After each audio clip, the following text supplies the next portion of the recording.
Amponsah, let's talk about how we met. Okay.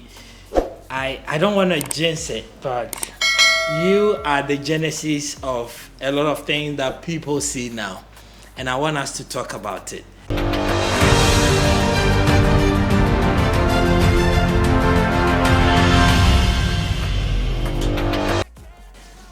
When and how did you find out about me and my farm and what I'm doing?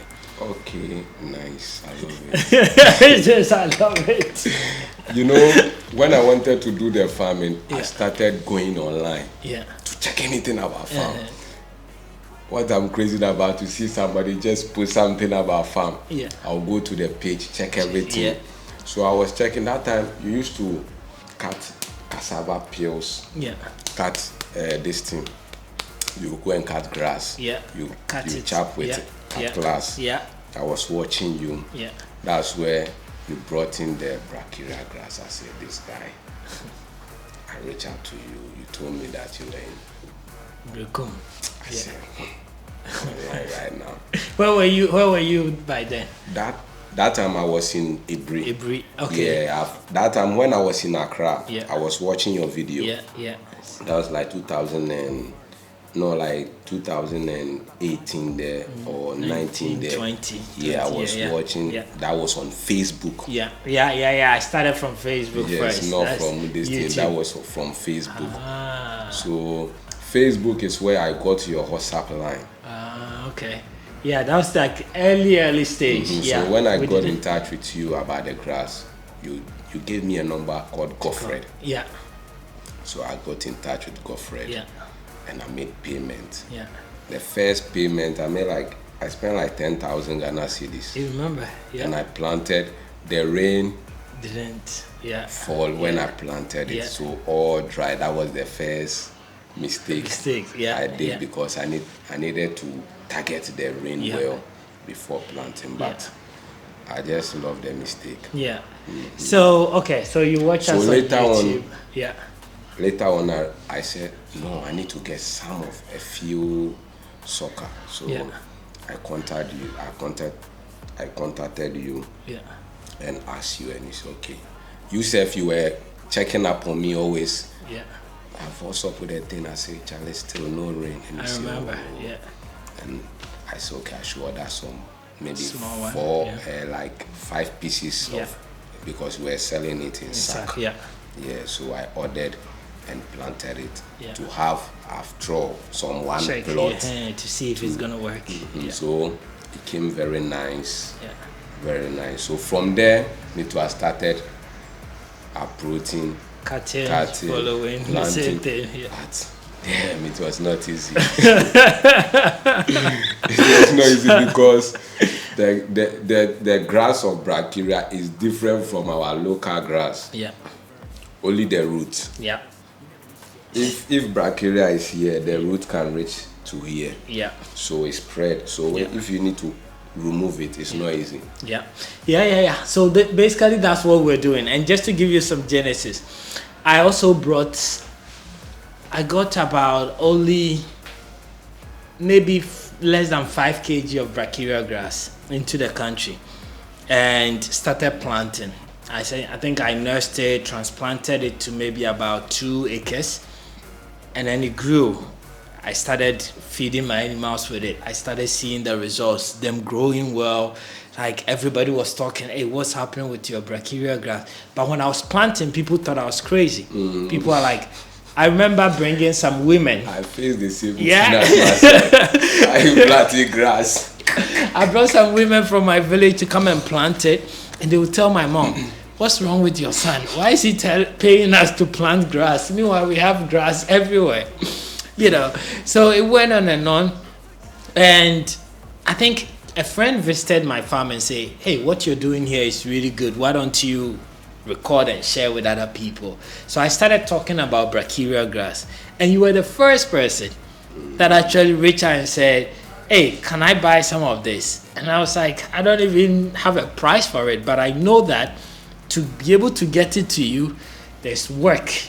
I need to hire macho men with mattock to really dig the grass from the ground The time I was working on that, I will not cut you. Yeah, I asked myself, how do this guy always think and send it to me? Yes, it wasn't easy.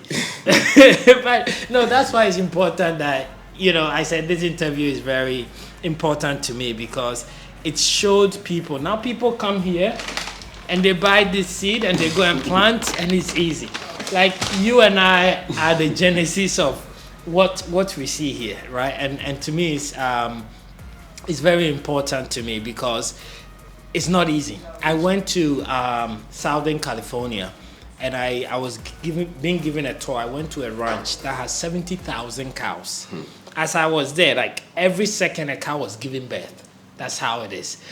And the guy was taking me around. He told me they have water for irrigation. And he says their ancestors have to dig with manpower from Arizona, or there is a lake there, and draw the lake to California so that they can get water to feed their animals and irrigate their plants, right? So that thing always sticks to my head. There's always that generation that have to put in the effort, right? You and I were digging. I will get people like 5 boys with mattock. I bought about 3 mattock. And they will dig. Some will come, will go. Yes, they will not come again. They won't come again because they're like, while we dig in this thing, it's too hard.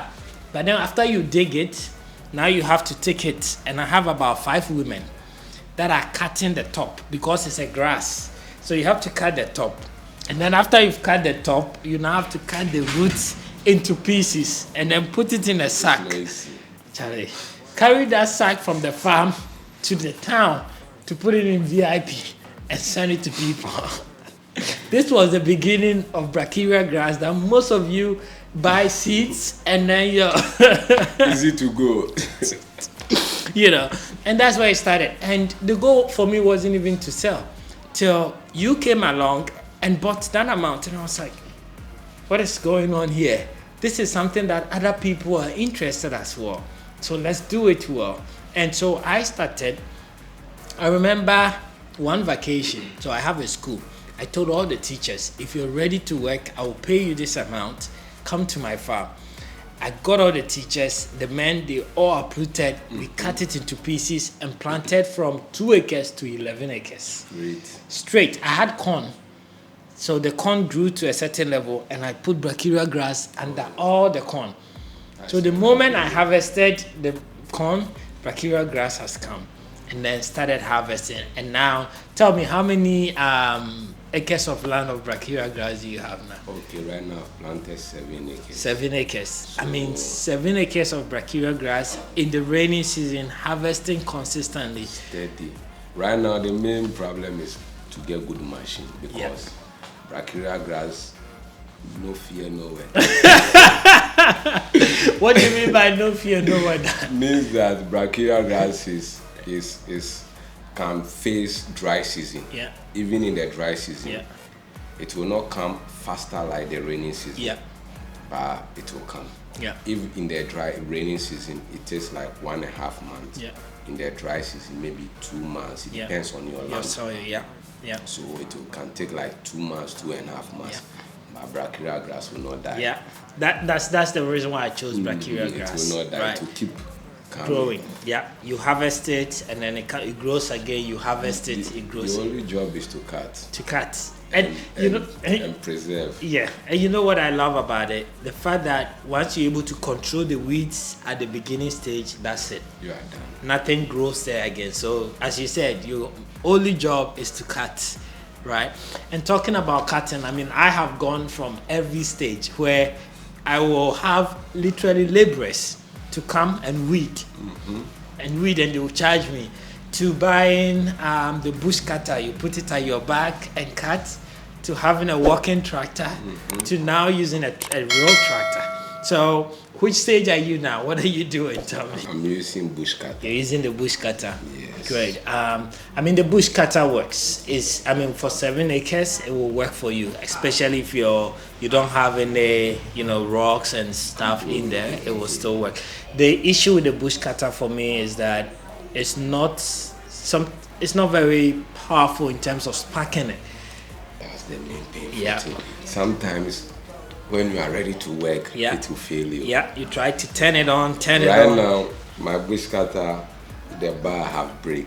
So I've taken it to a friend to see if they can find a way to solve it. I even got in touch with you people. If people can get me hand tractor. I was looking into that, just that the hand tractor is quite expensive, but I'm looking into that. That's something that I want to start bringing, because at least that one is much more powerful. It's a stepping stone, man. By 5 years by now, trust me, you sell 2 goats and you'll be able to buy tractor very soon. So this is amazing. What do you have to say about brachyra grass? Anything you want to share with viewers that are watching? Okay, normally sometimes I do different types of grasses, but for brachyra grass, I love it because it keeps coming. Right now, all my grasses are ready. As soon as I cut it by next month around by this time, it can be ready again to cut again. So the reason why I love about brachyra grass is no petrol to go and say right now you have increased feed. This you keep cutting, you keep feeding. Today like this, all my cattle are inside feeding on brachyra grass. Exactly.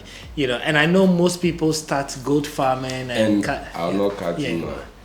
If my cattle feed on brachyra grass well and have baby, the breast milk comes a lot more. If they feed on the normal grass, you see the breast milk will not come like how. So that's the whole thing. It's meat and for milk. I know in Ghana we are not very accustomed to milk, so mostly we don't. But for Kenya and other countries, mostly they feed brachyra grass just for the milk production, to increase the milk production. And I know most people too, when they go into goat or cattle farming, they start with the cassava peels and so on. It's good, but it's not sustainable. How many cassava peels can you go around picking if you have 100 goats or cows? Even cassava peels they sell. Right now in Maui they sell. They sell one side. That day I say, I want cassava. They say 7 cedis. I say 7 cedis. I hire people to cut my grass. Exactly. Because one thing I love about brachyra grass, only this room. You can have a lot. You can have like, maybe if you are cutting to sack, only here you can have like 1 sack. So only this room you can have like 5, 6 sack. And it's because it's leafy. So our normal grass, it grows, it's trying to be long. So the leaf is just 3. But brachyra grass, there's no stem. It's all leaf. So it just get bigger, and when you cut, you have a lot, and that's the good thing about it. No, I'm glad you. And the texture of the brachyra grass when you hold it, like cushion. It's very soft. You can feel the energy of the food. Why do you? Don't tell me you started eating brachyra grass. Sometimes when I take some, so I want to introduce the grass to someone. I say, I want you to hold our local grass and hold this one. I've never done that. I need to do that. Do it and see. When the person hold it and hold this one, you see, no, this one is very, you can feel the water in it. Have you started selling? If somebody's watching us in Ebri and they want to get the sucker, are you able to give them some, or you're keeping it to yourself now? I'm not ready. If you want some, come here, come for seed. Maybe I want to motivate you. Then I'll say, okay, come for some small 1 sack, go and plant. From there you can keep planting. That one I want you to have some motive to go in, because we need to do something to give some people inspiration to go into farming, because as you always say, only you cannot do it. The demand is damn big. I have only 2 people I give them, they buy my cows. And even that one I'm running from. Exactly. You can meet the demand. Especially, where do all these butchers get meat from? How do they get meat every time to come to the city? And they can't be traveling always to far place to bring even to go to north every day to bring cattle here in Accra is not easy. It's not easy. So if you have it maybe close to Accra, yeah, or any way to bring it to the town, yeah, the price is there. Yeah. All right, man. Thank you. I feel like this video has become like a brachyra grass marketing, but I think the story goes beyond just marketing brachyra grass, but the efforts, what you and I have done to get to this stage, right? And I think the success that we've achieved through brachyra grass in terms of our livestock, and even the freedom and money we've saved because we have that. Thank you so much for educating us. And if you have any last words you want to share to people about your experience with brachyra grass or how it's done for you. Brachyra grass have helped me a lot by always to keep my cows healthy, my goats healthy. They love it. They love it. Yeah. All I want to say, if you want to be a livestock farmer, try invest in your grasses. Yeah, yeah. Your grasses are your people. Yeah, that's it. If you have the food, you are free to go. Yeah, because you're not limited to how many goats you can have, how many sheep you can have. And the main thing is, it doesn't matter. You can have the farm here, and you have the land planting your grass different places. Somewhere, yeah. And you harvest, you bring it to your farm. Yeah, yeah. So you can have, like the people that feel like their farm is inside bush, you can have maybe some 2 acres, 3 acres close to a village or a town, and your big farm will be the far place. So you just target the distance, then you go and harvest your grass. Yeah. You come and feed them. Yeah, that also works. I majority of my feed actually comes from about maybe 40 to 1 hour minutes from my farm. So I have about 100 acres of brachyra grass, and it's like 1 hour from my farm. So the tractor goes there, harvest, bale it, everything there, and then we put it in a truck and then load it and bring it to the farm. To me, if I cut one for the whole 100 acres, I haven't cut it at once, but I cut like 1/3 of it. That alone, I got about maybe 600 bales of brachyra grass. So I can never cut it all at once because I won't be able to transport it, and therefore rain and stuff. So I've never been able to cut it at once. That's the power of it.